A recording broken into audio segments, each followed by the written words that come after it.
All right. Well, Amy, I appreciate you being here today and agreeing to be our guest of honor. I'm excited to hear from you and hear your story. And I know a lot of members in the community are going to be excited to kind of hear your story. So I'd love to have you introduce yourself, and we'll have Rachel introduce herself too. And just before we introduce everybody, I just want to give a little background again for those that are just joining us. The meetup is intended to build community, and the community is driven through the Open We Stand movement, which was fostered by GoDaddy. And the intention is to provide positivity and stories of innovation and collaboration and communities just coming together during this pandemic and this crazy time. So, Amy, I'm excited to hear your story. I just can't wait to hear the power that you're going to share. Thank you. So I'm Amy Masson, and I live in West Lafayette, Indiana. And I co-own a company called Sumi Designs with my sister. We're business partners, and we make websites for using WordPress for basically anyone that comes to us mostly. And we've been doing this since 2006. Awesome. Awesome. Rachel, do you want to go ahead and introduce yourself? Sure. I'm Rachel McCool from GoDaddy. Been with GoDaddy for about 5 years. I work on community. So community meaning trying to connect customers with each other, with us, making sure that people can engage, learn, grow, and ultimately, work with all small businesses. So always really inspired to hear small business stories and what's going on with you guys. Awesome. Well, I appreciate you being here, and I'm sure Amy definitely appreciates the support. Definitely. So, Amy, you and I were connected. I got to learn a little bit about your background and your business, and I kind of want to start with the story of how you got into the business that you're in. 2006 was a dynamic time when people were really trying to, really build their future. And it was just before the financial crisis, 2008. So I can't imagine the fact that you had to start in the period of positivity and immediately have to overcome the crisis of 2008 and still build your business. So I'd love to start kind of with that and just give a background on what you got going on. Well, sure. Well, like any good web developer, I started as a school teacher because that's what I went to school for and what I always thought I would do. And so when I graduated college, I got a job teaching computers, middle school computers, 6th, 7th, and 8th grade. And I really loved that. I loved being in the classroom, and I loved working with the kids.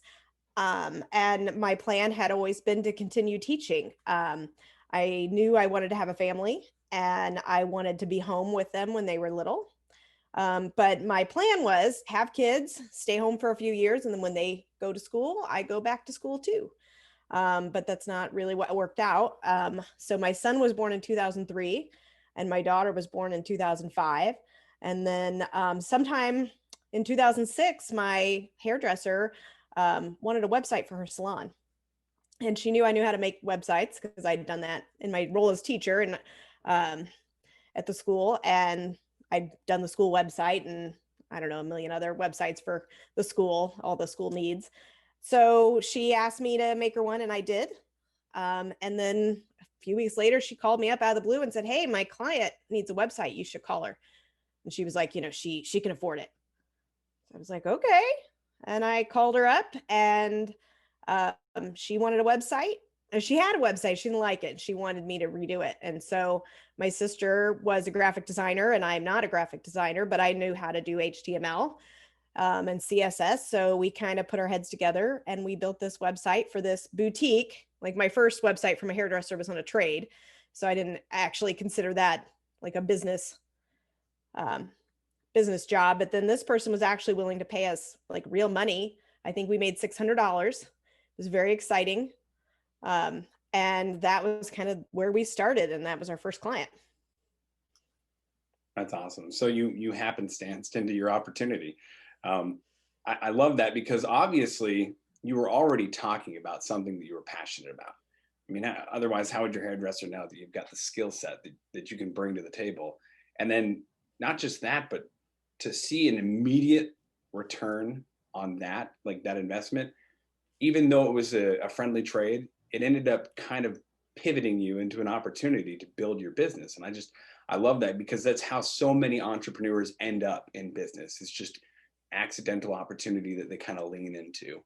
So I appreciate you sharing that with us. And the fact that you're an educator by nature, I think is even more powerful because you have a podcast that you run, that's built to kind of communicate and empower the next generation of entrepreneurs.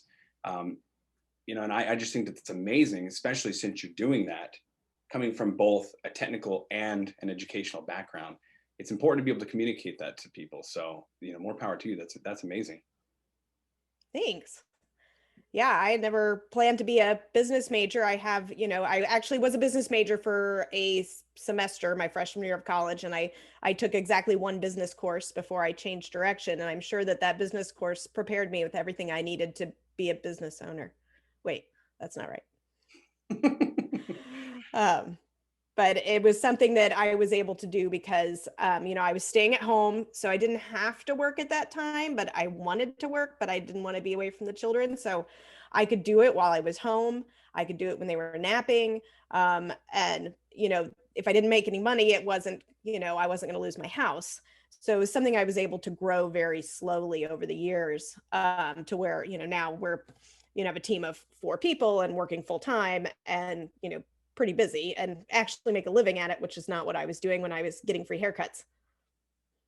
I love it.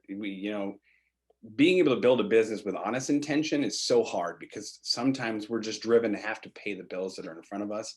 So the fact that you were able to, basically go from being an educator and you wanted to be stay at home and be involved in your children's lives, but balance growing your business slowly and intentionally the way that you wanted it to operate is so powerful because, there's so much opportunity out there for everybody. And sometimes we just don't know what that opportunity looks like and it can be scary. So I kind of want to hear a little bit about, if you don't mind sharing with us, how 2008 went for you, how that felt, and how you saw yourself coming out the other side now in retrospect. Well, we did almost go out of business, so it wasn't great. And that's why, when this pandemic started, I was really concerned about what was going to happen because I remembered what happened in 2008. It was a time when people could not have a website. They could forego having an online presence because it was a luxury, that they didn't really have to have. And so during that time, a lot of people just stopped getting new websites. And, we do have a lot of business with our support clients and our maintenance clients and existing clients. But at the time, our client base was not that huge. So it was not enough to really kind of provide an income for us. And I do remember distinctly the month, because we pay ourselves by the month because we're the business owners, and that's what easier for me to do bookkeeping that way. And I do remember the end of one month where I got paid $200. And at the end of the month, I'm like, well, this isn't good. So, I didn't know if I was going to have to go back to teaching. I didn't know what we were going to do. I mean, it's not at the time, luckily I still, I didn't have to make that decision right there. It wasn't like we weren't going to be able to have food. My husband's always worked. So he's, always been a very big supporter of me doing, being there with the kids, if that's what I wanted to do, or going to work, if that's what I wanted to do. So I had to make some decisions, and we just kind of held our breath and pushed forward. I love that you mentioned that you had kind of a family dynamic and support in that, because one thing that's been magnified this year, especially, is the fact that we have to balance our work and our family. And it's so hard to do. And, I'm impressed by not only what you've built, but the story on how you built it.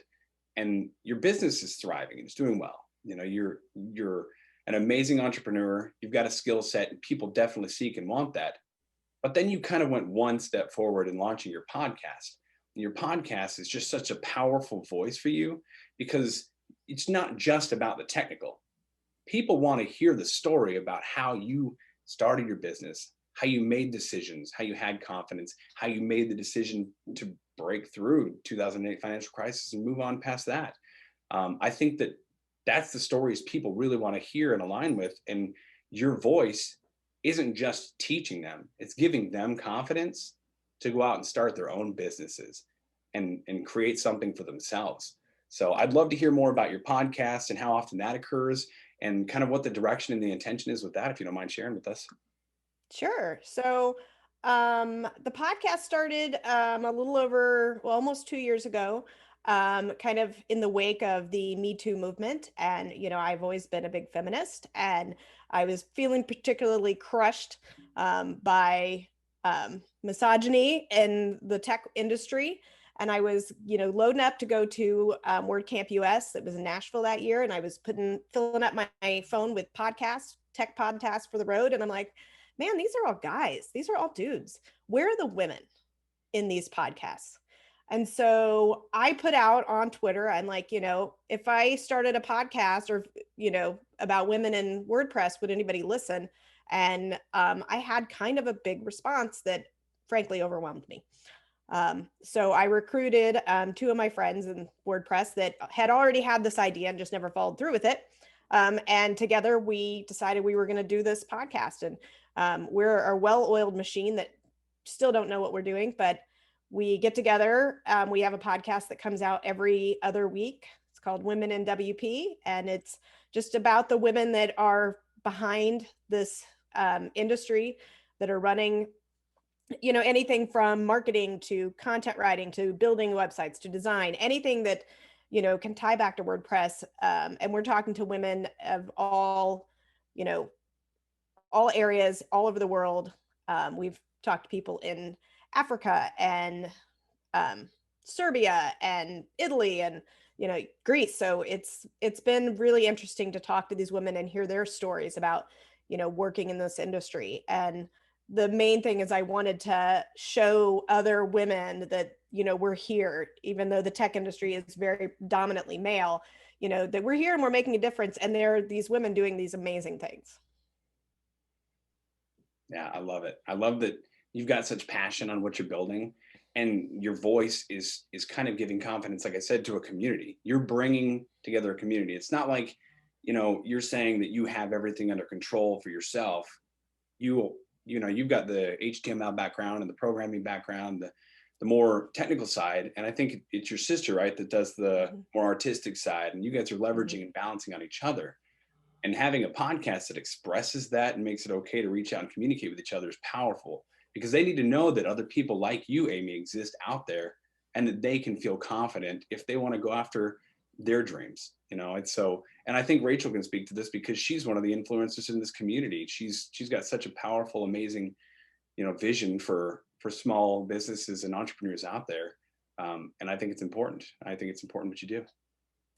Yeah, I was just going to pop in. Anybody should listen to Amy and her friends' podcasts. Really interesting stories of women and how they've gotten into doing these roles.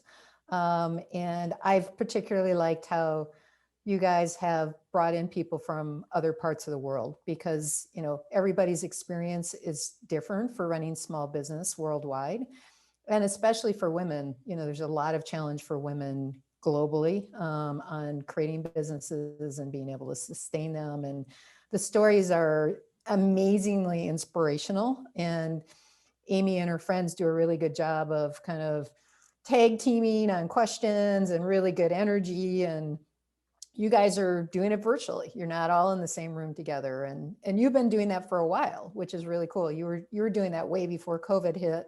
So just having that kind of dynamic and inspiration. And Amy, you even had, like, if I remember, you had like an 18-year-old, I think, that was on as a developer.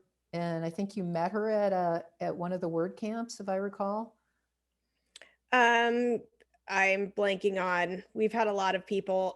So I don't know exactly 18 years old. We've had some younger people that we have met. Actually, one of my favorite episodes was with Mary Job, who's in Nigeria, and so they have a lot of different kind of tech complications that we don't have here.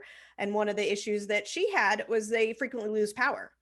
And so when we were recording our podcast, she was doing it from her phone because they didn't have power. So she was doing the podcast from her phone. And she said a lot of the times when they're working on websites and they're helping people, it is on the phone because they don't have power. And a lot of people there have more than one phone because you need a backup phone to do your work. And it's just never occurred to me in a million years to like work on a website from my phone. It's just a complication I've never had. So like that's an episode that I found just really interesting to talk to different, like a different world, but also the same. Yeah, that I personally think it's so important to understand other people's challenges and then hear how they overcome those challenges. And that's a great example of just, we don't so often, yeah, we might lose power occasionally, or we might lose our internet, for a certain part of the day, or even just like, 5 minutes, and we all complain about that, right? And it's like, boy, hearing somebody building their business on a phone, that's just incredible. But that just also shows like how resilient and tough people are, and they'll do what they need to do and figure out different ways of handling something than maybe any of us ever would have thought of. Super inspiring. Well, and part of the podcast, it's featuring, it's about women and women that are, working in this industry. And there are themes that keep coming up with it that are, I think, distinctly female. Imposter syndrome being one of them. And not that men don't have imposter syndrome, but it just keeps coming up even every time somebody gets on, or, they're nominated, or somebody says, you should really go talk to this person. They're like, oh, I don't do anything that great. There's nothing that impressive about me. And it's, everybody has the same feeling that has come on the show. And I pondered about this. I'm like, this keeps coming up. Is this more of a problem with women? Do women struggle with that more than men do? And I had a friend that listened, and afterward he sent me a message. He said, I just want to tell you, when I go to give a talk, I am worried that people might not like my content, but it's never occurred to me that they might not like how I looked, or, something, they might not like the appearance of my slides, and all these things that we're bringing up that are things that are going through our heads is not something that's ever occurred to him. There's power in the perspective. I mean, 100% there's power in the perspective. And I got to say, it's amazing that you started this journey 2 years ago when things were just blue skies. I mean, obviously the world was going buck wild and positive, and you were so poised for this pandemic to be able to reach out and influence people that are going to make decisions moving forward. And you're influencing them with positive stories and with challenges. There are a lot of people that, unfortunately, they come across a challenge and they just don't know how to overcome it, and they feel disconnected, left behind, and they give up. So even though you don't see it all the time, I think that it's powerful that you're sharing these, because you're sharing stories of challenges and obstacles that you've overcome, and those people are now going to be poised to overcome them as well. You're being a proactive partner, and that's amazing, because nobody wants to reach the end of their year and say, here's what you should have, would have, could have done. Nobody wants to reach the end of their career and say, here's what you should have, would have, could have done. So I think that your podcast and your voice is amazing. I want to just acknowledge you for that. I think that what you are doing is important. You have an amazing passion for that. And I really appreciate you sharing that and sharing your story with us. Oh, thank you. When the pandemic really started to get bad, those first few episodes were very difficult, because I'm like, how can I just talk about normal WordPress stuff when everything's going on? And one of those earlier episodes we did with somebody that was living in Italy. And Italy was like the peak of where everything was so terrible. And we probably spent at least half the episode just talking about what life was like with COVID in Italy. And it wasn't tech related, and it wasn't WordPress related, but it was important. And it was something I think people needed to hear. And not just that, I mean, the connection that you gave them. I mean, it's hard enough to know that there's a pandemic that can affect your health and your family, but it's worse when you feel kind of lost and it's all muddled in the noise, because we all still have to get work done, or still have to try to build and push forward. So the fact that you're offering that level of connection, and you're being candid about it and allowing them to talk about what really is on their mind is powerful. The rest of us, we're guarded. We're guarded because we're vulnerable, and we don't want to come across that we're not strong enough to make it through this. And the community needs to know that people are actually, suffering as human beings. We need to connect. We need to feel as a part of a community. We need our family and our friends. So I'm glad that you brought that up. Well, I mean, it's when the pandemic first started, I had a little bit of a mental lapse, because I couldn't focus on work. I couldn't focus on anything, all I could think about was going to happen. Are we going to be able to, be able to keep our house? Am I going to have the income I have now? Are people going to stop needing websites? And, I've been very lucky to be in the field I am in at the time we're in, where being online is no longer optional. And so, business for me has continued, but just the worry about how things were going to go was something that I really struggled with when this all started. And, we're nowhere near the end of it. No. Adam, I just think you just brought up such an important point about being guarded. I think it's really interesting even now in this phase of COVID, where I feel like a lot of us we've learned to live with it, right? It's not ideal, but we've learned to live with it. And sometimes I feel like people don't talk about it as much anymore, because it's like, oh, we're in month whatever 7 or going into month 8. But it's still there, and it's still an underlying factor in our lives.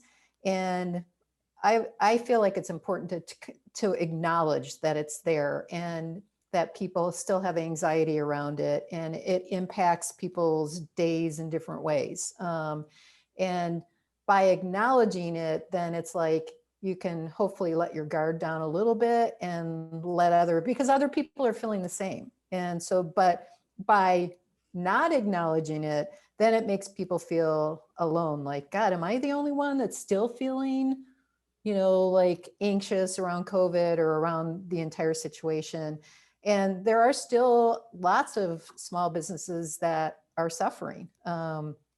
I particularly worry about the restaurant industry as we go into the winter. Like how are they going to survive? They've already been through really, really hard time.